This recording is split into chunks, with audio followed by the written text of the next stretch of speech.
Can't hit it any better than that. I felt amazing. 0.6 in, 2 out. Neutral as neutral can be. So good.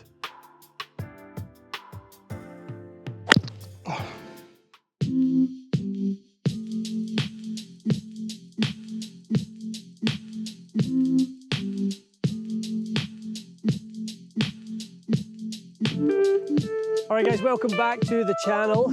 Today we've got our man Casey out here for our first outdoor session of the season. We've done a few sessions indoors over the winter time, and we worked on some stuff. You were just hitting a few balls there. You're hitting it lovely. Yeah, it feels a lot better. My iron feels so much better than it was, for sure. Yeah, absolutely. It still looks like you, which is good. So you know, it's not like we've changed that much that it kind of it'd be that difficult to take to the golf course. I think one of the most important things when you take someone like Casey who doesn't realistically play that much golf. What's a year's worth of golf for you? 10 rounds? Right. Yeah. Right, which is tough. So obviously you get some time hitting balls when we're shooting. You obviously get out and play some with the family and friends and stuff like that. But we don't want to give you stuff that when you get to the golf course, you're like, position. You know, starts to feel too foreign. I really like that. You're hitting it better and it's still your swing. It's super important. So today we're going to talk about this club. And does it merit even having any position in your bag? That's your 3-wood. My 3-wood, yeah. Well, tell me about it. Like, what are your thoughts? Scared of it? Yeah, most people. I'm scared of it. Most people get a bit anxious around 3-wood. You know, there's been a couple times out there where I've hit it beautifully and it's just like, oh my God, it worked. But more often than not, it's like, why did I hit that? Don't like you know your what chances. I mean? No. Yeah, well, anytime a club is in the magic or tragic category, it probably is one that you should be. At this point, you've got shots up your sleeve. Yeah. You don't need to be introducing penalty shots, lost balls, all that sort of stuff. It's not necessary. All right, let's hit a few and let's look at, see, is it something we keep or is it something we ditch? Sure. Okay. All right, Case, I want to start here because I know how comfortable you are with 7-wood. Yeah. I just want to get you feeling good about a wood off the ground. Let's kind of take a look at that.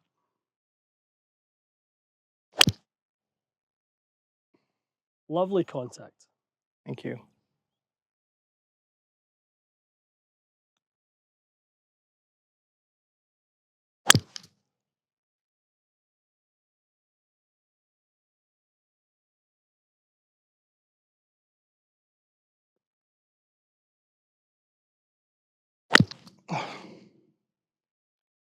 Okay, the top roos, talk to me about those. Is that something you can...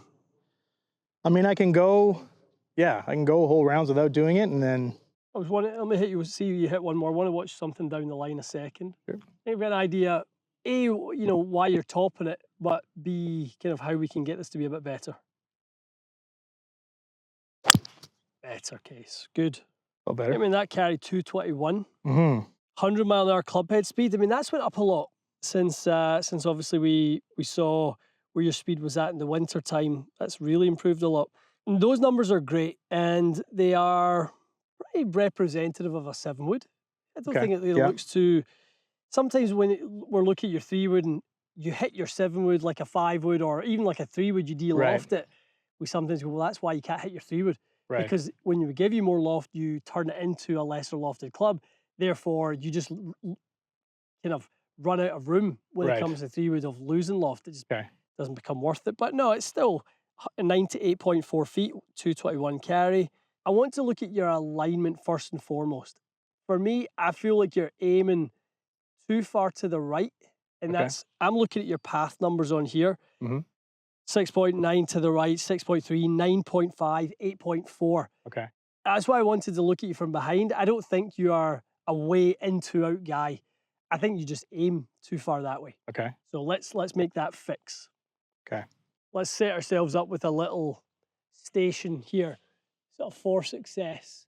Give ourselves a runway for the club to work within. Okay. Right. So come and stand behind and buy into the alignment. Okay. You feel like that's pretty much between those is... Yeah, it looks like direct to that far flag. Okay, all right, go and set yourself into this one then. Yeah, I mean, that's pretty much bang on, isn't it? Okay, so let's that.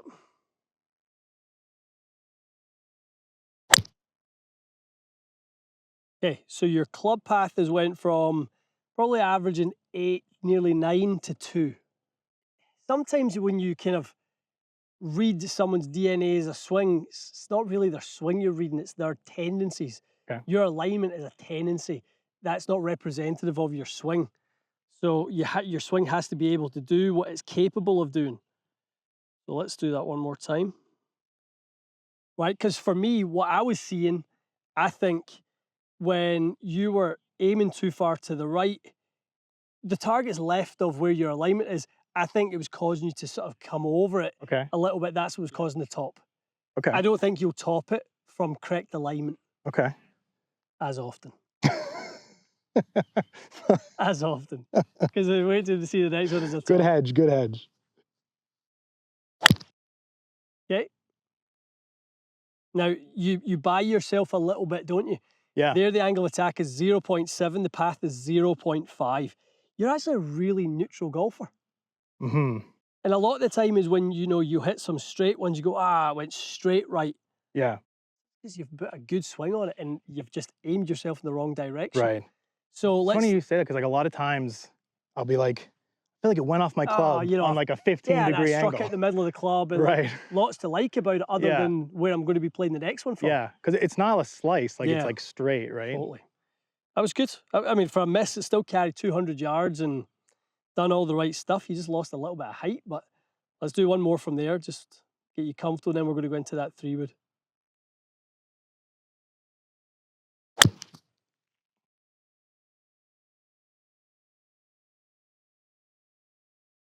Back to the tiles, if we look again, the height, 125 feet. So I would say you have room for 3-wood within your swing. Let's kind of have a peek at it and see if we get the proper sort of alignment set up. Strike case. Thank you. 230 on the fly. Again, a little bit right, 28 yards right. Okay, keep going.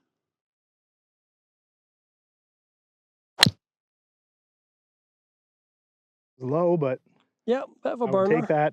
I would take that any day on the course. Okay, I want to work through your routine a little bit. Come and stand from behind it. I want you to sort of get a little bit more connected to your target. Okay. Or you kind of, see it. Because one of the hard things is on the range, we kind of have the objective to hit it solid.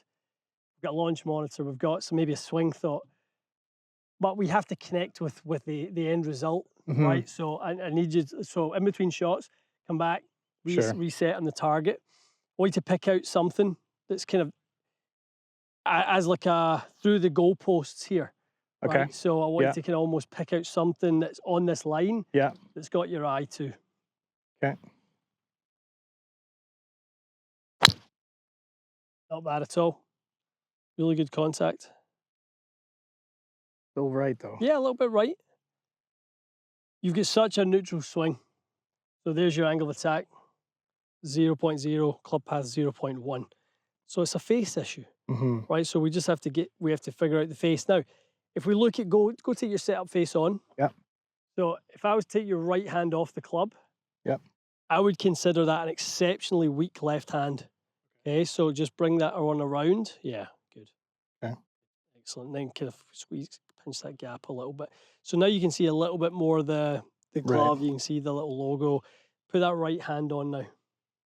Okay, and instead, just step back in the other side of the alignment sticks and make a couple of swings.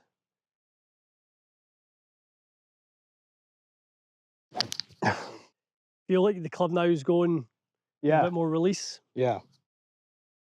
Okay, let's see again. Yeah, really get that hand over. We talked about that in the winter.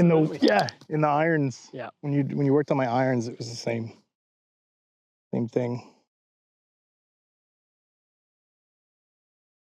Good. Excellent. Okay, let's come in and hit a couple. I actually really like that swing. I'm going to give you back your 7-wood. And I want you to make this change. I think with a proper grip, 3-wood doesn't really work well for you. I'm just hedging on that, but I do think that if we give you the club that you like, you'll start seeing much stronger numbers. If you think about it, a weak grip is going to give you high dynamic loft. If you put a decent, or the amount of loft that was working for you in that one and decrease it, the thing that we said might happen, which is turning that club into 3-wood, is probably going to happen. Okay. Okay, so let's hit that again. Give me that strong left-hand grip.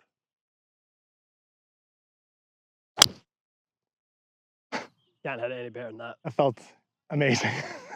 And that's so good. That's 220. 220. Yeah, you have a 144 ball speed out of it.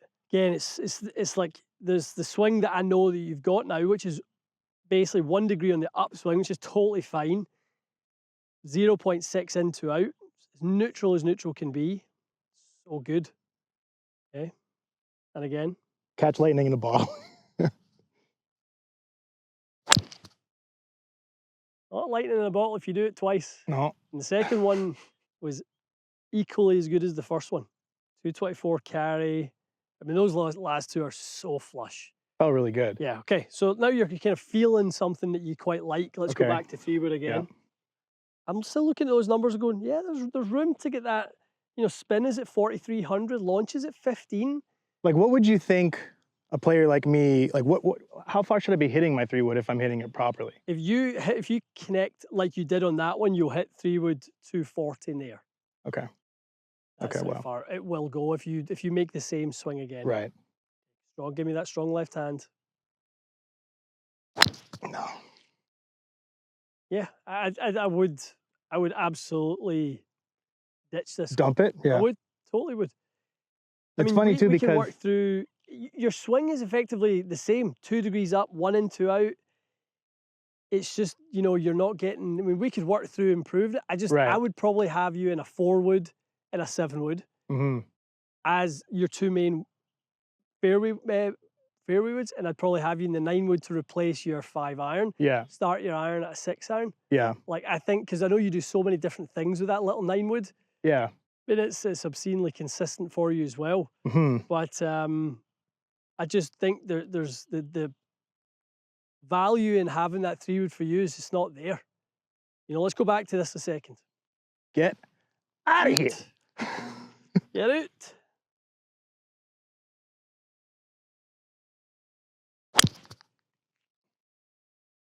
You've hit it solid. You've just turned it over a little bit. A little left, but still. And again, I'd rather see that. I mean, to be honest, if I'm strengthening your grip quite a bit and you're not showing me something that turns over a little bit, I'd probably be worried. Okay. So let's go. Let's look at that grip one more time. I think that's my main takeaway here is like, now you've got a nice station. Yeah. I'm going to obviously focus in on your grip. So take that club in the left hand again. And I want you to feel like it's really in the fingers of the left hand. See, you feel that now? Whereas before, if you go back to your old grip, it's much more in the palm. Yeah. Okay, I want you to really feel like it's kind of in the fingers. Yeah, that's nice there. Okay. Really, really good. Just one thing for any golfer to remember is that even the greats of this game, if there's one thing they're obsessed about, it's the grip. Right. The best players in the world have obsessed about the grips. It's why you see and hear of famous stories at Augusta on the night of the Champions dinner on the Tuesday night. They're holding, you know, dinner knives, talking about you know, when Arnold had his grip, it was, you know, it was a bit more over the top, and then you seen like Trevino's and his was a bit underneath. Like they talk about what the greats done with their grip. Yeah. They never talk about, you know, were they shallow in the downswing? They just don't talk about that sort of stuff because the grip is that important. Wow. Only connection to the golf club. Oops. When you collapse at the top, and that's what's kind of happening a little bit again. Yeah. When you kind of bounce the club from the top. Right. That little bouncy part, and it bounces. Watching the way through. Look at your left arm. Oh, yeah. So you just get a bit bunched up. So kind of club goes that way. So it's not. Am I too tight to the ball? Is that? Yeah, so I would hold this for a second. Okay. Like imagine you're holding a soccer ball. Okay. Okay. Yep. Yeah. So just hold it in your golf posture. Okay. Swing it into halfway into the backswing. Then pass it to me into my hands. Good. Right. So what does that motion feel like relative to a golf swing? Like the same as the iron, it's like more here, right? A bit more stretch. Yeah. And then it's working kind of as a unit, right? So at no point are you going to pass me a ball and go, right. You're going to keep the thing moving, keep the pivot going. And the pivot, or sort of the relationship between the arms and the body is what keeps the radius of the pivot constant. So like it's never really changing. Might I do that? Right, the golf club, so if I have the golf club fully extended here, and if I just do that, which is basically what happens, the club's off the ground, that's why you're topping it, because the arms are pulling into you, right? We just have to figure out how to give you the feeling of that radius being constant, so it just feels like you're just swinging the club on a rail. Right. Right? That's basically what it is. So again, hold the soccer ball. Good. Pass it to me. Good. Okay, good. Good. Okay. Nice. Put your take your grip. Okay. Okay. Strong left hand. Okay. Backswing. And then turn to me. Good. So that's what's allowing you to then be extended down the target line. Okay, rather than feeling like it kind of gets bunched up. Yeah. Okay. Let's go back to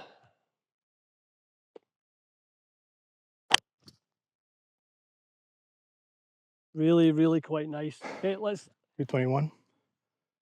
What was that one? That was 221. 221. Okay, back to this one more time. Okay. Let's see. I think just if you give yourself a feel, I feel like we have a conclusion as to why you can't really get consistency with 3-wood.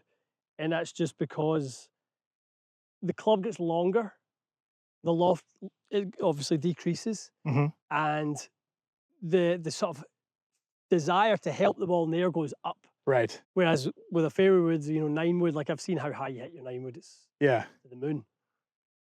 So it just gets a lot harder with 3-wood. Let's do it one more time. Like that is what you're capable of. What did that play? Yeah, but 224. 224. That's about the same length as the 7. It's your good 7. Yeah. I'd go 4-wood with you. Yeah. 4-wood, I'd go 16 and a half, 17 degrees. I'd probably go 17 degrees, 21 degrees. You've got your 24 degrees, 9-wood, and I would lose that. I would lose that. Yeah. Out of here. Go on. That's a good throw. Thanks. I was worried about the camera. Okay. We missed it. All right, guys. A good exercise for all of you to do. Where is the tipping point where the clubs just aren't compatible with the swing? You've grown to love these guys. They're a bit heavier. They're a bit stiffer as well. And probably if we look at your club head speed, we go, is that a bit too heavy, too stiff? I don't think it is for you. No. I really don't. I think there's enough play in the shaft. The Ventus Red model is a little bit more tip soft, handle very stiff. But you're a big, strong lad, right? You're not just out there just kind of swinging your arms at it. You're having a good old swing at it. So I really like what you've got here. I'd be just trying to talk to our pal Wonder and see if we can get you a 4 from his old employees. That would be what I would do. Yeah. And I think you'd have much more success with that. But I think the reason why probably that miss to the right that we were seeing was occurring so much was just that weak lead hand. Okay. Let's just see if we can get for a good one for all of you out there. Being able to see 2 to sometimes 3 knuckles there. Right. Covering sort of that thumb. And the hands really should look like they fit together. I mean, that kind of look like they're just meant to be. Yeah. Right, where that pad of the right hand sits on top. And there's a little bit of, some people are more underneath, fine. I just think the one I don't have any negotiation with is position of the left hand. Okay. In the fingers, strong position, then that way really, the right hand can sit on top and just steer the ship. Okay, I think that's a huge one for you, and a huge one for you guys as well. As important as for Casey, it's really, really important for you guys too. So, yeah, I wouldn't mind coming back into, before we get on the course with you, looking at a little bit of some of the turf interaction stuff. Sure. It tends to be behind a little bit. First time I've seen you hit balls outside. Yeah, true. So this is nice. Yeah, it's nice to see kind of some of the things you do struggle with a little bit. Some of the movement pattern stuff, I really have a good idea. I'd love to show you some of your biomechanics, some of your sequence things on Sportbox AI. Yeah, I think that would be really good for you to see some of the lead arm sort of, call it chicken wing, but the way that lead arm bunches up and shortens effectively, which is what occasionally causes the top. There'll be some really fun things we can do with you on that. Let's do it. Again, enhance the process. All right, guys, for those of you who are wondering out there, should you have a 3-wood? Should Casey have a 3-wood? Players of a kind of call it bogey golf level? Probably not. In all honesty, when you see how good Casey hits that 7, hits the 9-wood, really, really good as well. There's not many golf courses where 224 off the fairway or 220 off the fairway doesn't work. Yeah. That's going to work really, really well. So good advice for Casey, good advice for you guys too. All right, guys, let us know in the comments below. What would you like us to do in this series with Casey's? We're sort of trying to break 90 for the very first time. Those of you who resonate with that particular topic, let us know what your own struggles and challenges are, and we'll be sure to cover that in the upcoming series with Casey. All right, stay tuned for that. We'll see you again soon.